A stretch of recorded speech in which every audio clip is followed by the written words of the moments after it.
زاہد کی للکار گلزار ملت مسولی کے سرکار.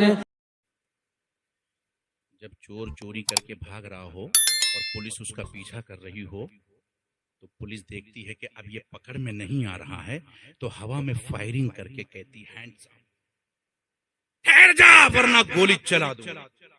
جیسے ہی ہینڈز اپ کہتی ہے پولیس، وہ مجرم ہاتھ اٹھا کے کھڑا ہو جاتا ہے. گولی اٹھتا ہے کیسے کھڑا ہوتا ہے؟ بولو نا بھائی. ہاتھ اٹھا کے، گرا کے کھڑا ہوگا تو مار دے گا وہ. ہاتھ اٹھا کے کیا مطلب؟ سرنڈر کر دیا ہم نے، ہمارے ہاتھ میں کچھ بھی نہیں ہے، ریوالور گولی، ہم سرنڈر ہو گئے، پکڑ لو ہمیں آ کے. بندہ جب رب کی بارگاہ میں جاتا ہے تو پہلے ہی سرنڈر ہو جاتا ہے، ہاتھ اٹھا دیتا ہے. سبحان اللہ سبحان اللہ. میرے رب. پھر اس کے بعد بندہ رب کو ثنا پڑھ کے مناتا ہے. پھر الحمدللہ رب العالمین، ساری خوبیاں اس پروردگار عالم کو جو تمام جہان کا رب ہے. بندہ کہتا ہے ارے واہ میرے بندے. رب کہتا ہے میرے بندے تجھے میرے بارے میں اتنا پتا ہے کہ میں پورے جہان کا رب ہوں، اور کیا جانتا ہے میرے بارے میں؟ بندہ کہتا ہے الرحمن الرحیم، تو رحمان بھی ہے اور رحیم بھی ہے. اور کیا جانتا ہے؟ مالک یوم الدین، تو روز جزا کا مالک. اے میرے بندے بات صحیح کی، میں خوش ہو گیا. بول کیوں آیا ہے بارگاہ میں؟ بول کیوں آیا ہے؟ ایاک نعبد، تیری عبادت کے لیے آیا ہوں. سبحان اللہ سبحان کیوں اللہ. کرنا چاہتا ہے میری عبادت؟ وَإِيَّاكَ نَسْتَعِينُ، تاکہ تیری مدد مل جائے. سبحان اللہ سبحان اللہ. کیا کرے گا میری مدد لے کے؟ اہدنا الصراط المستقیم. مولا جب تک تیری مدد نہ ملے گی ہم صراط مستقیم پر چل نہیں سکتے. سبحان اللہ ماشاء اللہ بہت خوب. اے میرے بندو تم جانتے ہو کہ صراط مستقیم کیا ہے؟ صراط مستقیم کیا ہے؟ ہاں مولا، صراط الذین انعمت علیہم، یہ وہ راستہ ہے جو جن پر چلنے سے تو نے لوگوں پہ انعام برسا. اچھا میرے بندو اس کے علاوہ بھی اور کوئی راستہ ہے میرا؟ کہاں؟ ہاں ایک اور راستہ ہے، غیر المغضوب علیہم ولا الضالین. اس کے علاوہ جس راستے پہ چلے وہاں گمراہی ملتی. ذرا بولیے. ارے یار سبحان اللہ سبحان اللہ. دیکھ رہے ہیں نماز کیا ہے؟ ماشاء اللہ بہت خوب. قرآن بہت کی اچھا. تلاوت کی. قرآن آئے گی جبھی تو تلاوت کرو گے. قرآن سیکھنا فرض ہے. بچے کو اسکول میں لے جا کے رکھو گے 4 سال سے، مدرسے میں کب پڑھاؤ گے؟ بچہ جب بڑا ہو جائے گا تو نہیں پڑھے گا مدرسے میں، چھوٹے سے ہی پڑھاؤ. قرآن پڑھنے کے بعد بندہ سوچتا ہے مولا کھڑے کھڑے بہت دیر ہو گئی منا رہا ہوں، پتہ نہیں میرا رب مانا یا نہیں. فوراً جھک جاتا، لے میں جھک کے منا رہا ہوں.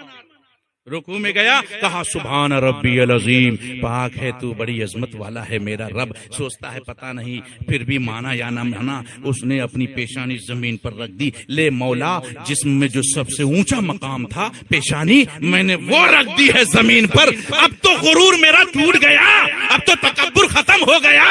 اے میرے رب اب تو راضی ہو جا. سبحان اللہ سبحان اللہ.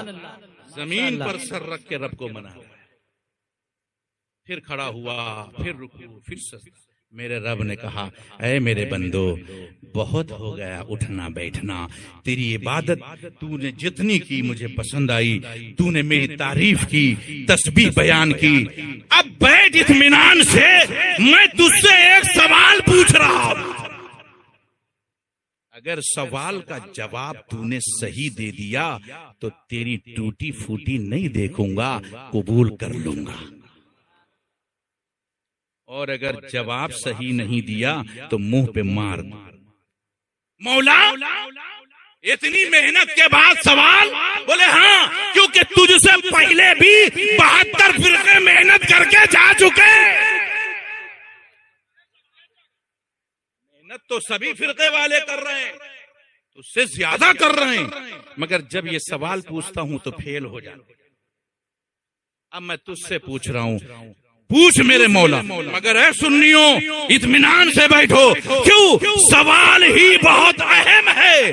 میری باری تھی, کھڑے ہوئے بیٹھے اٹھے, ادھر ادھر ہنگامہ رہا, کوئی بات نہیں. اب میرے محبوب کے بارے میں کچھ پوچھنا ہے. اطمینان سے بیٹھ, سوال غور سے سن, صحیح سے جواب دے.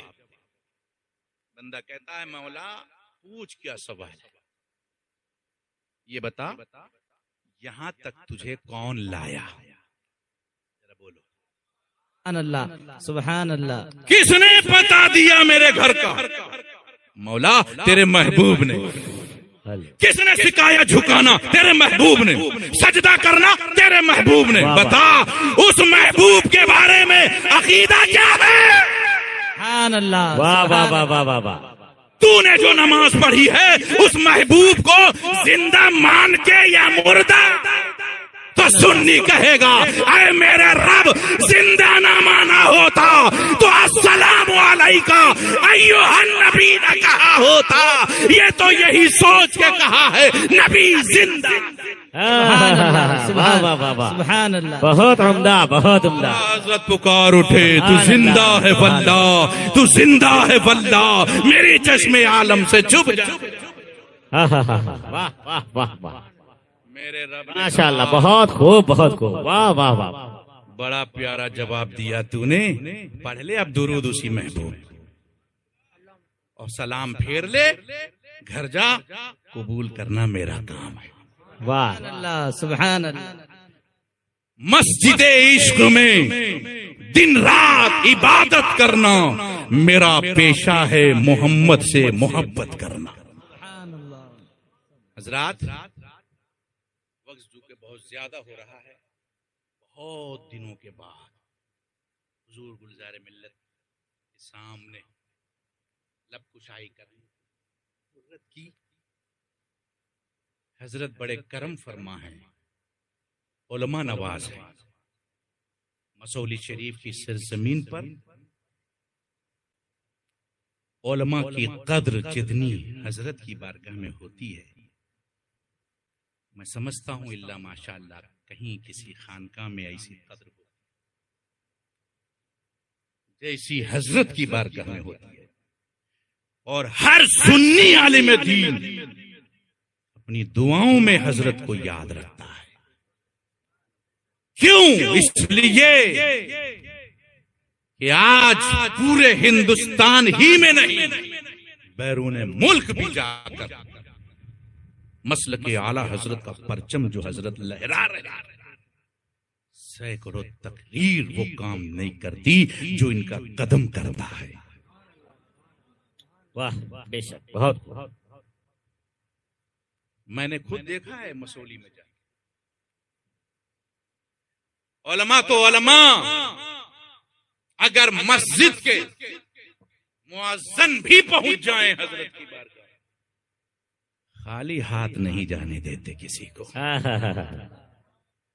وہاں جانے والا عالم اس بات کی فکر نہیں کرتا کہ میرا خرچ کتنا ہوگا. اللہ کی قسم جتنا خرچ کر کے جاتے ہیں اس سے کہیں زیادہ حضرت نواز. سبحان اللہ, سبحان اللہ. واہ واہ. سبحان اللہ. سبحان اللہ, سبحان اللہ. کون ہے درد رکھنے والا؟ کون سمجھتا ہے علماء کی قدر؟ جو سمجھتے ہیں اللہ ان کو زمین سے آسمان پر ان کے مقام کو بلند بلند. سبحان اللہ, سبحان اللہ. بے شک حق ہے. کیوں؟ اس لیے کہ علم والے خود اپنا مقام بہت بلند رکھتے ہیں. جن کے پاس علم دین ہے وہ ہمیشہ ہمیشہ کے لیے کروڑ پتی کیا ارب پتی کیا سب سے بلند ہوتے ہیں. دنیا کا ہر خزانہ خالی ہو سکتا ہے مگر علم ایک ایسی دولت ہے جتنا لٹاؤ گے اتنا ہی اضافہ. تو ہمیں موضوع دیا گیا تھا علم اور پردہ. میں نے آپ کو بہت اہم بات بتائی, عورت کو رب نے پیدا ہی پردے میں کیا ہے. کیوں؟ تاکہ عورت پردے میں رہنے کی چیز ہے، پردے میں رہے، بازار کی زینت نہ بناؤ، بچوں کو علم دین سکھاؤ، علماء کے قریب کرو، اسکول بھیجو، ہم مخالف نہیں ہے دنیاوی تعلیم کے، مگر دین کی تعلیم پہلے فرض ہے۔ بالغ ہوگے تو نماز پہلے فرض ہوگی، انگریزی بولنا نہیں۔ تو نماز کے لیے نماز میں جو چیز بھی پڑھی جائے، جو مسائل ہیں وہ سیکھنا آپ پر فرض ہے، آپ کو وہ سیکھنا ہے، تو آپ پہلے وہ سیکھیں۔ حضرت نے بھی ایک دارالعلوم قائم کیا ہے، مسولی شریف میں آپ جائیں تو دارالعلوم آپ کو دکھائی دے گا، اور خانقاہ اسماعیلیہ جب آپ دیکھیں گے تو ایسا لگتا ہے جیسے اس علاقے کا سارا نور سمٹ کر آ گیا ہو خانقاہ۔ وہاں جو طلبہ پڑھتے ہیں بڑے خوش نصیب ہوتے ہیں، آمنے مدرسہ ہوتا ہے اور سامنے خانقاہ ہوتا ہے۔ مدرسے میں علم سیکھو، نہ آئے تو خانقاہ میں جھاڑو لگا لو، اپنے آپ آ جائے گا، ہے کہ نہیں؟ تو دعا کریں اللہ تعالی ہمیں اور آپ کو دارین کی نعمتوں سے مالا مال فرمائے، اور حضور گلزار ملت کا سایہ ہم غرباء اہل سنت کے سروں پہ تادیر قائم و دائم رہے۔ آمین ثم آمین۔ استغفر اللہ ربی من کل ذنب واتوب الیہ، لا الہ الا اللہ محمد رسول اللہ، وآخر دعوانا ان الحمد للہ رب العالمین۔ السلام علیکم۔